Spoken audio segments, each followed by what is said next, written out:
ব্রাহ্মণবাড়িয়া ২ আসন থেকে নির্বাচিত মাননীয় সদস্য রুমিন ফারহানা, আপনার সময় 2 মিনিট। Notice number 878। ধন্যবাদ। মাননীয় স্পিকার, আপনাকে ধন্যবাদ। মাননীয় স্পিকার, বিশ্বের বিভিন্ন দেশে নানান রকম সংস্কৃতি থাকে।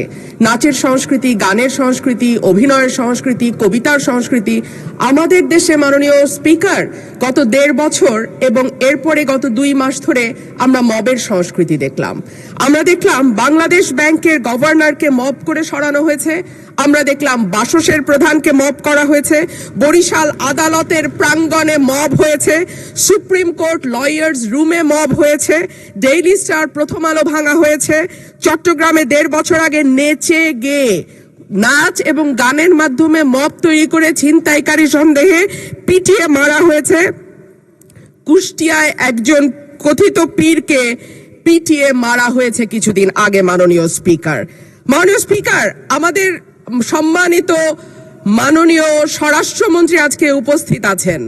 উনি একবার না, 2 বার না, কয়েক দফা আমাদেরকে আশ্বস্ত করেছিলেন বাংলাদেশে আর মবের কালচার হবে না।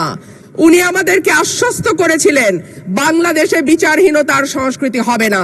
উনি আশ্বস্ত করেছিলেন বাংলাদেশের মানুষ ন্যায় বিচার পাবে।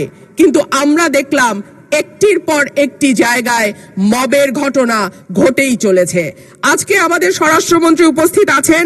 আমি ওনার দৃষ্টি আকর্ষণ করে বলি, আজকে মাননীয় প্রধানমন্ত্রীও একই ধরনের কথা বলেছেন।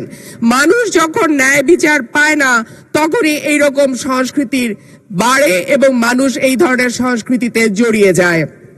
মানুষের মধ্যে হতাশা আছে, মানুষের মধ্যে ক্ষোভ আছে, মানুষের মধ্যে তীব্র বৈষম্য আছে এবং সর্বোপরি আছে দৃষ্টান্তমূলক শাস্তির অভাব। গত 1.5 বছর আগে চট্টগ্রামে মব করে যেই লোকটিকে পিটিয়ে মারা হয়েছিল তার বিচার এখন পর্যন্ত হয়নি মাননীয় স্পিকার। এবং ধন্যবাদ মাননীয় সদস্য। চাঁপাইনবাবগঞ্জ 3 আসন থেকে নির্বাচিত মাননীয় সদস্য জনাব মোহাম্মদ নুরুল ইসলাম, আপনার সময় 2 মিনিট। নোটিশ নম্বর 879। ধন্যবাদ। মাননীয় স্পিকার, আপনাকে ধন্যবাদ।